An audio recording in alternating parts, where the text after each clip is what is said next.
जिस्म फरोशी का एक अजीब वाकया है कि एक शख्स था जिसने अपनी पूरी जिंदगी में कभी किसी गैर औरत की तरफ नजर उठाकर नहीं देखा था। एक बार ऐसा वक्त आया कि वो शख्स बहुत ज्यादा तंगदस्त हो गया, यहाँ तक कि घर में फाके शुरू हो गए। उस शख्स की एक जवान बेटी भी थी।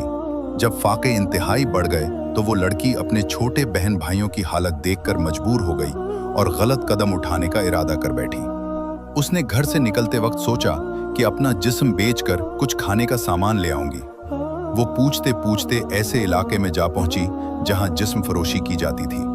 वहां वो अपनी अदाएं दिखाकर लोगों की तवज्जो हासिल करने की कोशिश करती रही, मगर किसी एक शख्स ने भी उसकी तरफ नजर उठाकर न देखा। लोग आते और बगैर निगाह डाले गुजर जाते। इसी तरह शाम हो गई तो वो मायूस होकर घर लौट आई। घर पहुंची तो बाप को मुंतजिर पाया। बाप ने परेशानी से पूछा कि बेटी कहाँ चली गई थी।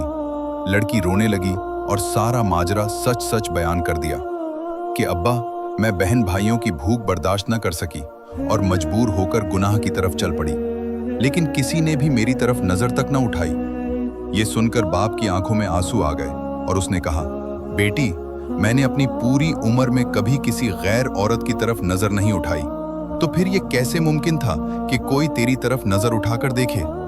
याद रखो, नजर शहवत का बीज होती है। आज अगर तुम अपनी निगाह की हिफाजत करोगे तो कल तुम्हारी औलाद अल्लाह की हिफाजत में होगी।